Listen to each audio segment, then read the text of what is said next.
Broadcasting on the internet airwaves from the great state of Minnesota. My name is Shaun, and you're listening to The Shaun Tabatt Show.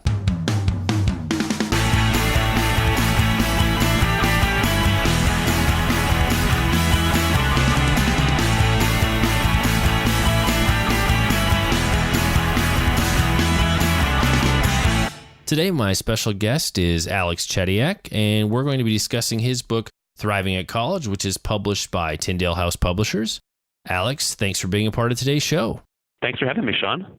Well, first off, let's help the audience get to know you a little better.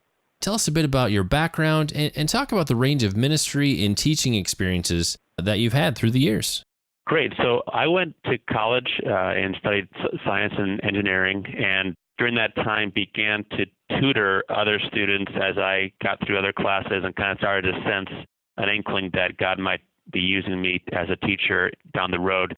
I worked for a few years after college in engineering, but during that time was also doing some freelance work with a college helping students master course material in science and engineering type courses.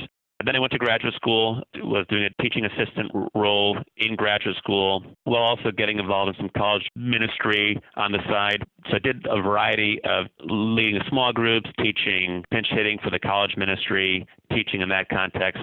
I went to the Bethlehem Institute in Minneapolis, which is now Bethlehem College and Seminary. And that was a program that is led by John Piper, Tom Steller, a number of the pastors at Bethlehem Baptist Church. Did that program for 2 years, was in Minneapolis for 3 years. Then went into, while I was there, was beginning to do some higher education work, was a lecturer first at Northwestern College, now Northwestern University. Then I became an assistant professor at Northwestern College, and then I came out to California Baptist University in 2007, where I've been ever since. So I teach physics to engineering students, and then I started writing about college issues around 2008 or 9, began to write articles, and then came out with Thriving at College in 2011. So that was kind of a high-level overview. No, that's great. Thanks for giving us a little insight into your journey that kind of led to the book. You know, I think that one of the biggest challenges these days is when we refer back to all the educational institutions we've been a part of, they've all changed their names since we were there. So it's like, I went to this place, but now it's called that. So right, I was impressed. You remember what everything was called today. Good job. Thanks. Now, I always like to hear a bit of the backstory behind every book. So I'd be curious, when it comes to Thriving at College, was there a certain point where you had this realization that there's a need for a book like this? Did you have students that were just dealing with issues, or what was that aha moment where you were like, oh, I need to write a book about this? So I've been at college most of my adult years. That's kind of a part of it. As either as a student or as a tutor or as a teaching assistant, as a graduate student, now as a professor, the majority of my adult life has been with people 18 to 24 years old going through this experience we call college, which is kind of it's this amazing time of your life when you come in as kind of a child in your parents' household, and the goal is that you graduate kind of ready to take on adulthood and be your own person and be financially responsible and ideally employed and independent and that kind of thing. And a functional adult in God's kingdom too, being able to maybe get married yourself, join a church, be a vibrant part of your community wherever God places you. And so it's this process where you're kind of growing into adulthood and also supposed to be developing academic and professional skills. What I was seeing in students was the difficulties they have with that now, with short attention spans, with inability to focus on their studies, whether it's because of social media or distractions from video games and whatnot, but an inability to really transition to the workload that came with college. And a lot of it wasn't intellectual gap. It wasn't that they weren't smart enough. It was that they didn't have the right habits of mind, the right kind of character and maturity, the right understanding of what college involved. And I began to realize, what are people telling them when they're 17, 18 years old about college, and are they getting ready the way they need to be getting ready? More and more people are going to college nowadays and spending a large amount of money for college. And yet we have one of the highest dropout rates in the industrial world. About 1 in 4 freshmen don't make it to their sophomore year, largely because of either academic or financial difficulties. So how can we help these students who go to college be successful at college? And I began to realize there was a need to help in a variety of ways, helping them academically, helping them in terms of making the right choices in friendships, the right personal habits in terms of scheduling and being disciplined and knowing when to say no to staying up late and going to bed early so they can get their homework done the next day or study for a test. So I began to write short articles for various publications on different aspects of maturity and character and academic excellence, these kinds of things. And then the idea came to me that we really needed a whole book that would run the gamut of the college experience and kind of walk a student through how do you own your faith in college? How do you develop maturity in college? How do you make the right kinds of friends? How do you make the right choices with the opposite sex? How do you interact with professors? How do you learn how to manage your money? All these different things that go into being successful in that phase of life where you're growing in independence. How do you do that well to God's glory? And that's kind of how Thriving at College came about. Well, I think when it comes to college, it's always hard to walk into adulthood and learn a lot of these skills that you just talked about. But I'd be curious from your perspective as somebody who was in college and somebody who's been teaching at college for quite some time, would you say that if you were to compare the average freshman student coming in 10 years ago to the freshman students you saw this past fall and are going to see next fall, are they less prepared than they were a decade ago? Has there been some shifts there? Yeah, I would say on average they're less prepared. And here's kind of the reason. If you go back as much as 30 years ago, mid-'80s or so, 1990, that thereabouts, only about 50 to 60% of high school graduates went to college. Now it's in the 70% range. So there's a higher percentage of high school students going to college.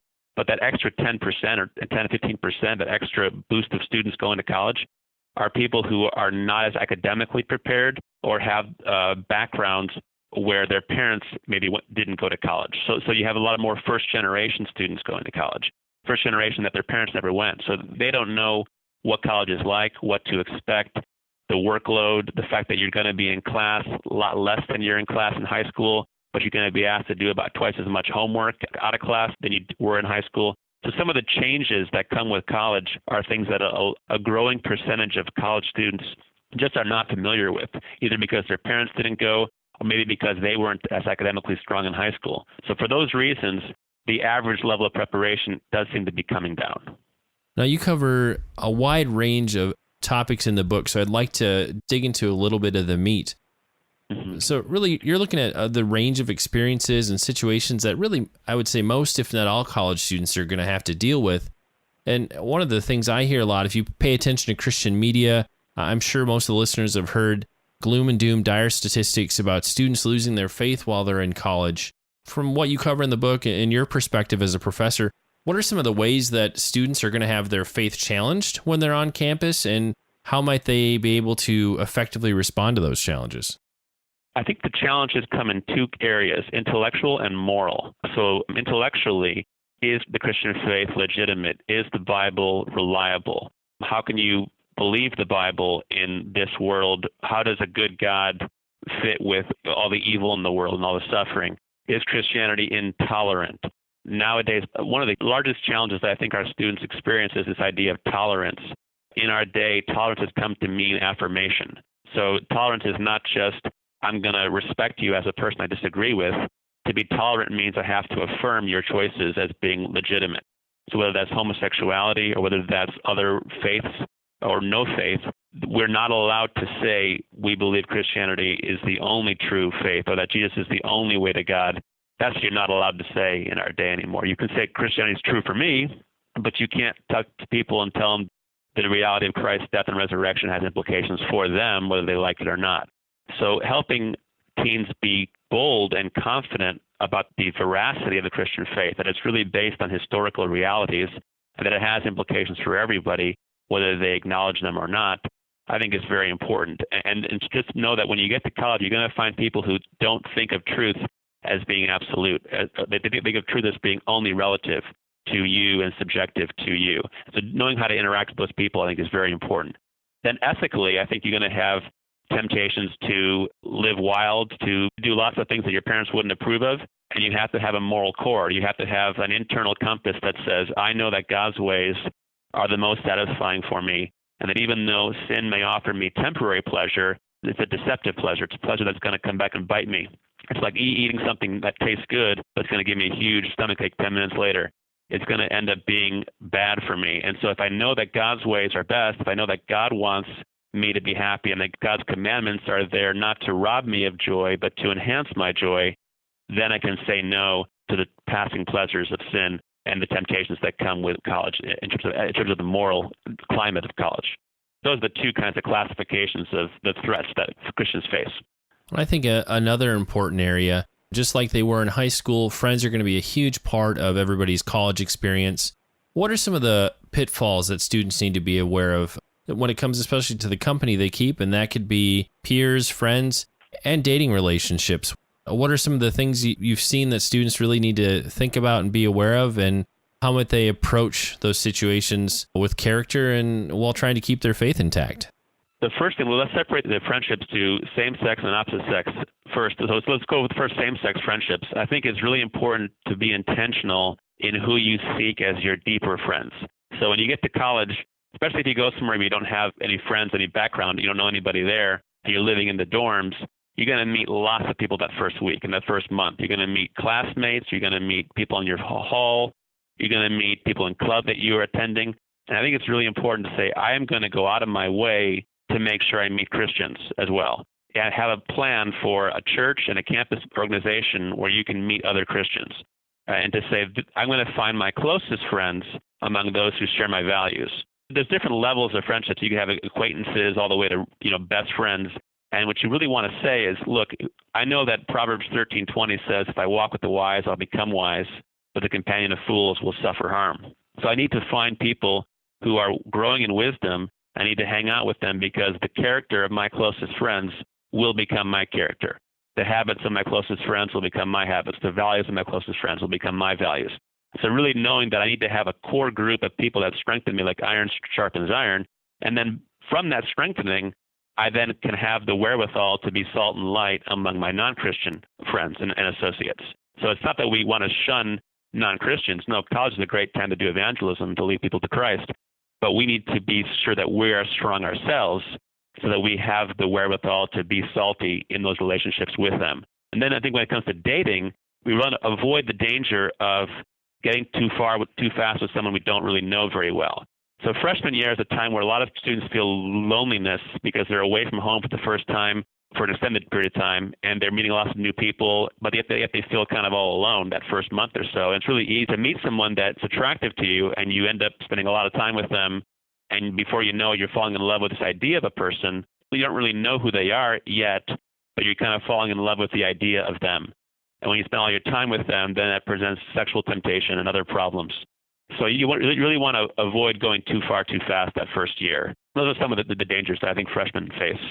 Well, and I've heard this said a lot of different ways, that you're sort of the sum of your 5 closest friends, or show me your friends and I'll show you your future. The people we spend a lot of time with really do shape who we become through our college years. So it's something to take very seriously, and that was some good advice. Thank you.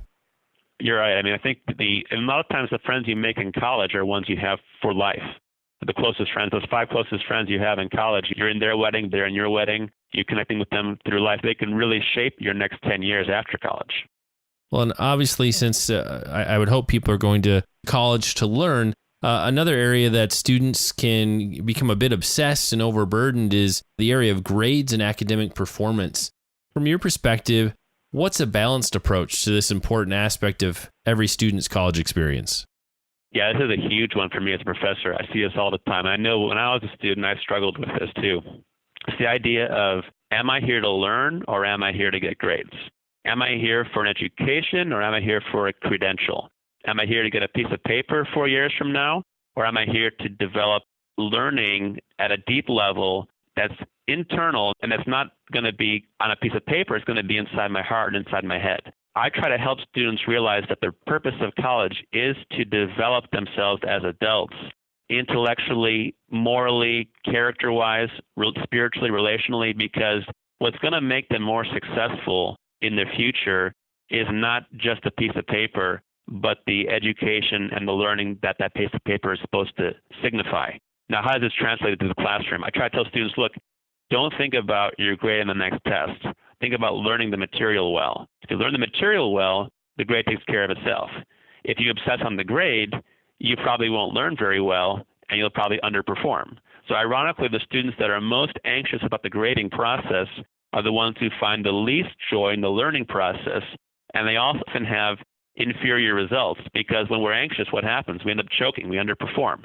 We see that in sports all the time. When people get to a big game and then all of a sudden they're not performing well, they let the big event kind of cloud their mind. It's like Peter walking on water, getting obsessed with the water, and then he takes his eyes off of Jesus and he starts falling in the water.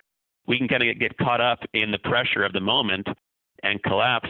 Students who underperform on exams or presentations, that's often what's going on. They're just so obsessed with the grade that they can't just enjoy the learning process and enjoy the experience of going to class, doing homework, taking tests.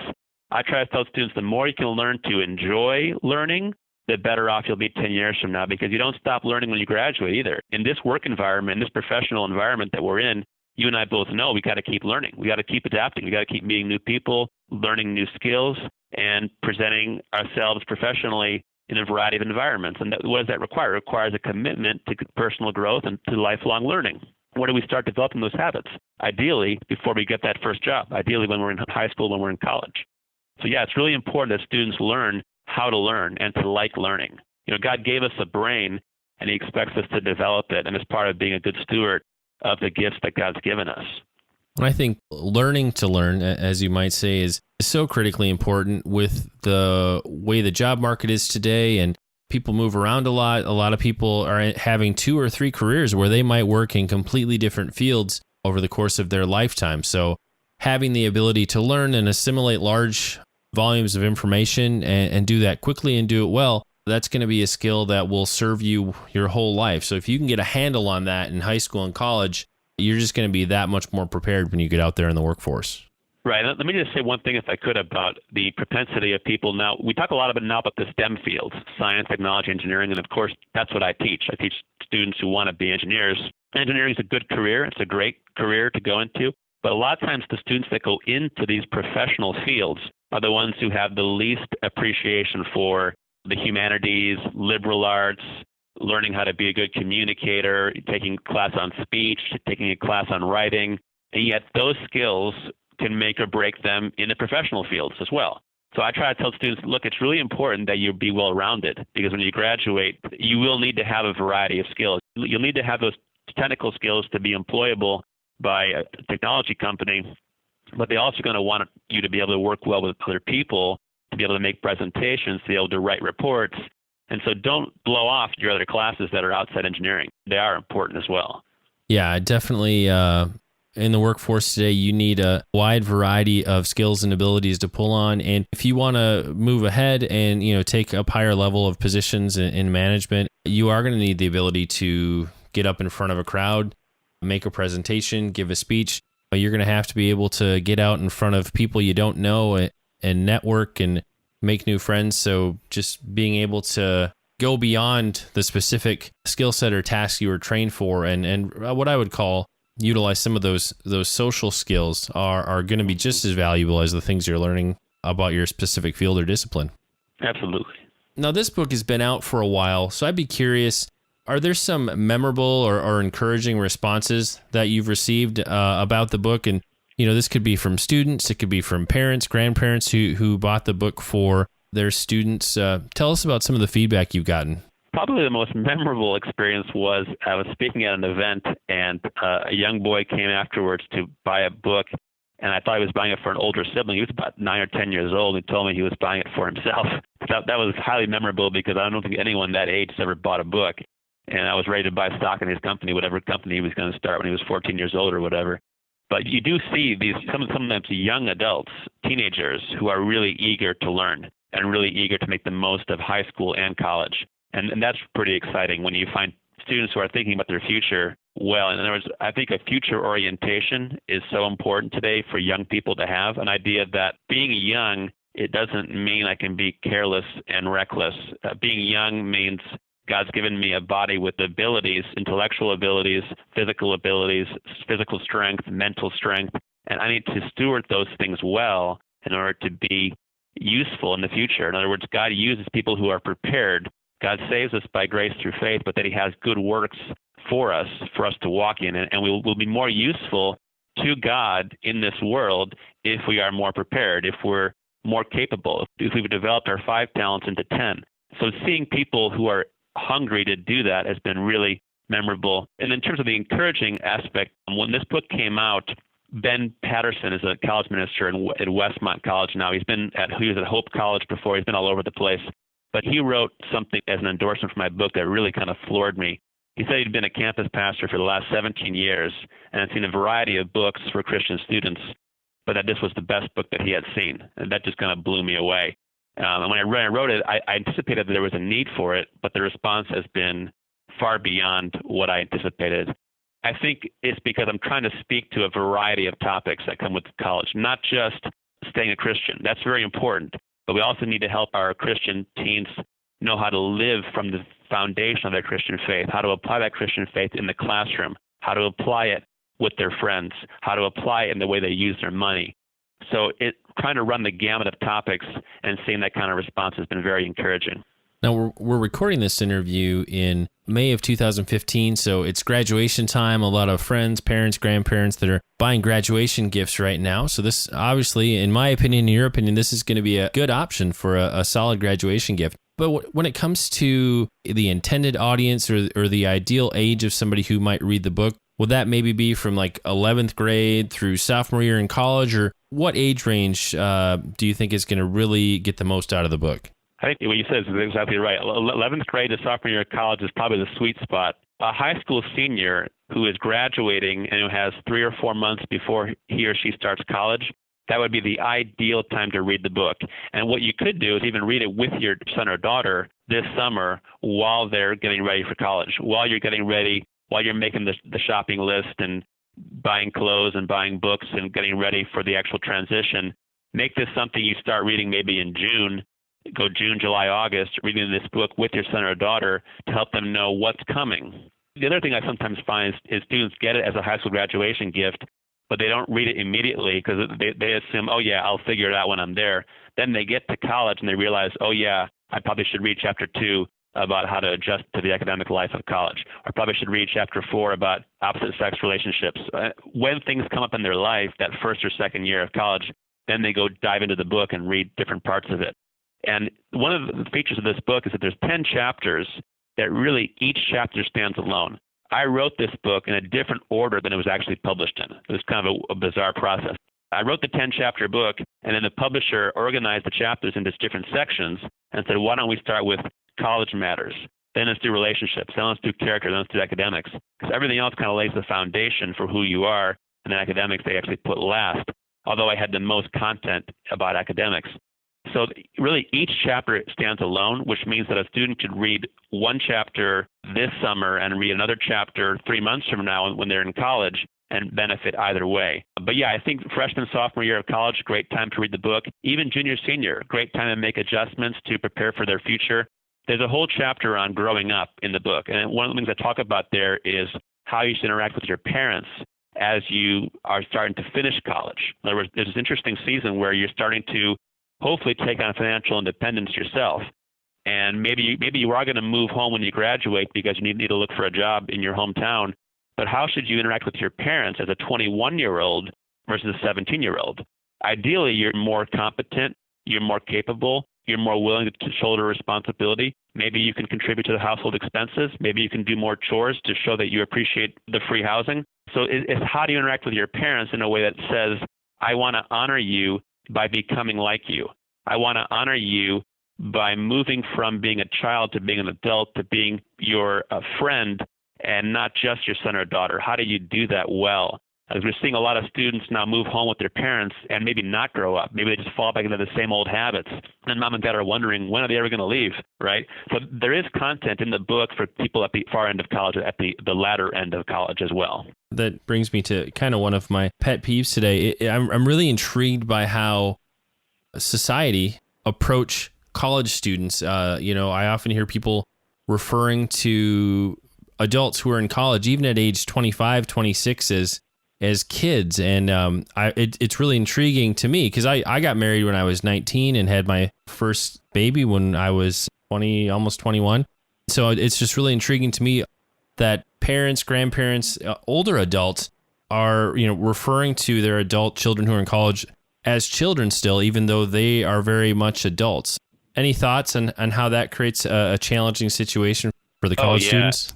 Yeah. I think if we tell our college students that they're kids, they'll act like kids. If we treat them like kids, they'll act like kids. If we treat them like young adults, they'll act like young adults.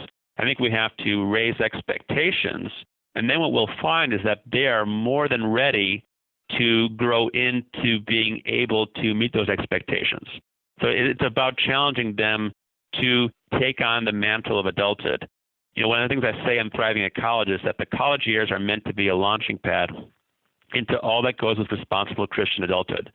And the college students should increasingly be willing to take on those responsibilities themselves. And if they're not, it's because they're bought into the cultural lie that they can be delayed adolescent perpetually, that they can just keep on being a child and put off responsibility farther and farther and farther. And we, as parents and as mentors, we have to not allow that to happen. One of the things I've found is that professors that are challenging are often the favorite professors for students. Professors that are easy or that go with the flow and then just say, I'll go ahead and water down my expectations for you.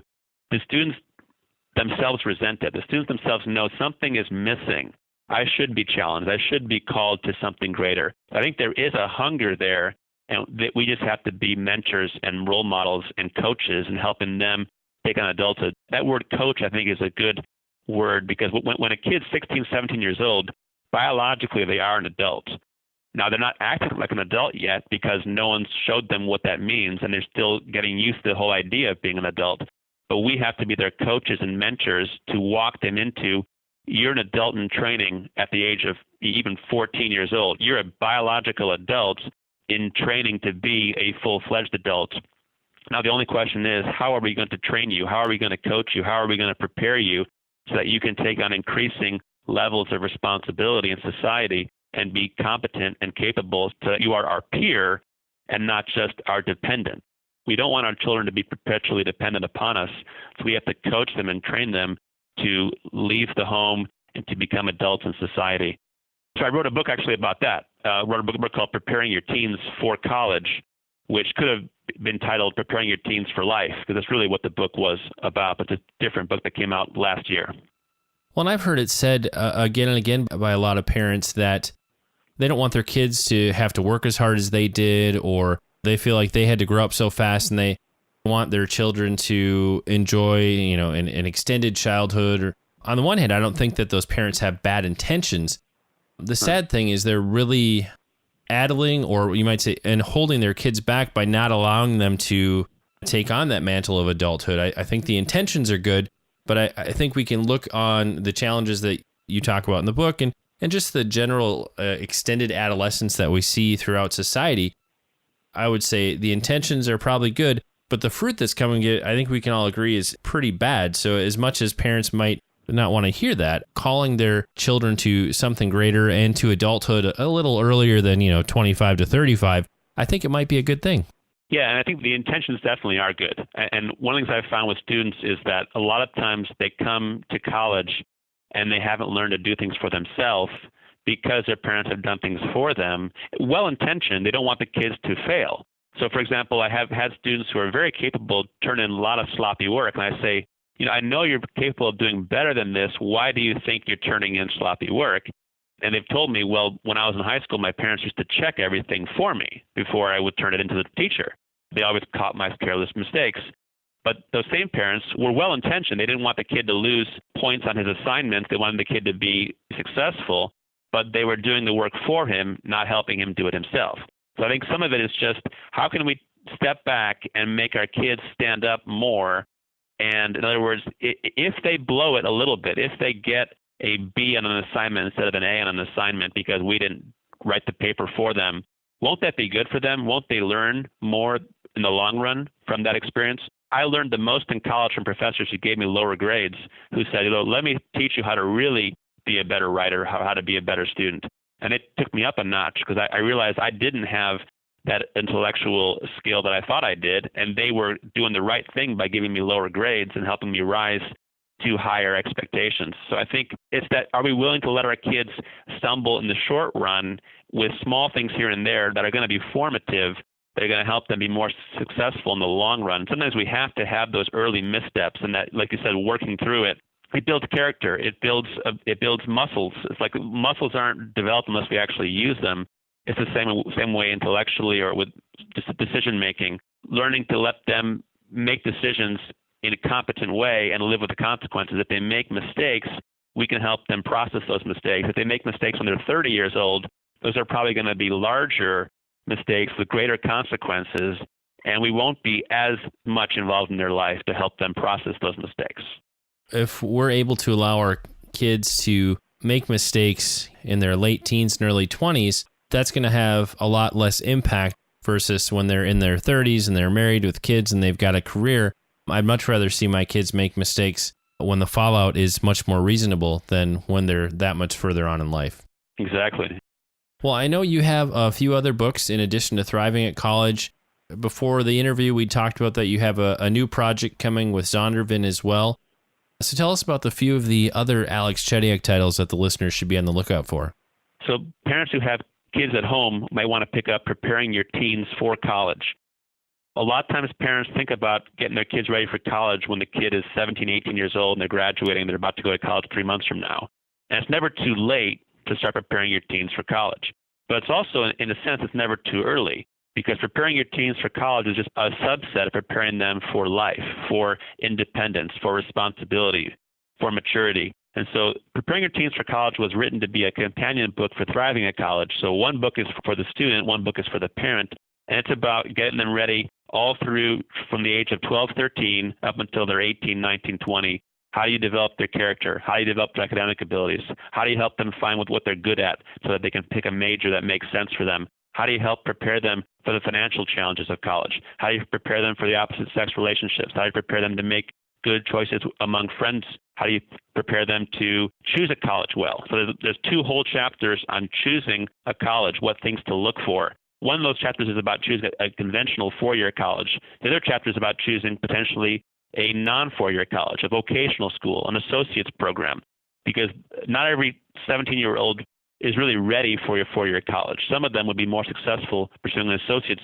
program in maybe even a skilled trade like mechanic or a electrician or other kinds of skilled trades that are actually in demand right now. And some of the students that are failing out of colleges would have been more capable of being a dental hygienist, being a computer technician, being a mechanic. Yeah, there are lots of fields that, especially in the healthcare and technology areas, lots of career tracks that only require a 2-year college degree. So that book talks about other plans as well, other paths to success beyond just 4-year college. That's Preparing Your Teens for College. Then in December, end of the year, I have a book coming out called Beating the College Debt Trap. It's available on Amazon right now for pre-order if parents are interested. But that book is all about how do you help teens or 20-somethings beat the college debt trap? Because now the people that are going to college today, the 18 to 22-year-olds are actually in the minority. The growing majority of college students are what we call non-traditional. These are people who are working a couple odd jobs, taking 2 or 3 classes a semester. They're on the 7-year plan, so to speak.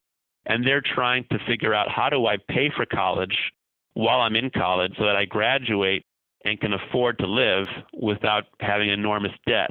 So that book is it's written for students, meaning 18-year-olds, but also 25-year-olds, for students to help them make the most of college financially, how to get the best value from their education, how to choose a college well and understand how the financial aid system works, how to avoid taking on massive debt without really being able to pay for it after they graduate. So that one's coming out in December, January timeframe. All right, and I'll be sure to include links to all of Alex's books in the show notes for this episode, which you'll be able to find at shauntabatt.com/003. Now, Alex, if the listeners want to find out more about you online and find out more about your books, where's your home on the web? My home on the web is just my name, alexchediak.com. Alex Chediak, ALEXCHED like David, IAK, alexchediak.com. Information about the books. There's sample chapters that people can read for free. All the endorsements, the reviews, the forewords, print interviews I've done. Everything's kind of based there. They can even buy discount copies. There's individual copies you can buy, and you can get big discounts on group copies if you want to buy them for your youth group or for your Sunday school class, there's large discounts that are available there for churches, for schools, that kind of thing. All right, well, it's time to bring this episode of the Shaun Tabatt Show to a close. Many thanks to all of you who joined us today for our conversation about thriving at college. For more on Alex and his books, you can visit his website at alexchediak.com. And for more on thriving at college, you can also visit the publisher's website, which you'll be able to find at tyndale.com. Alex, thanks so much for sharing with us today. It's been a great pleasure speaking with you. Thanks for having me, Shaun. And that's all for this episode of the Shaun Tabatt Show. If you have a question, comment, or suggestion, you can connect with me via email using show@shauntabatt.com. Be sure to follow me on Twitter, where I go by the Twitter handle @stabatt. And if you enjoy the show, head on over to iTunes and leave us a review. Until next time, this is your host, Shaun Tabatt, signing off.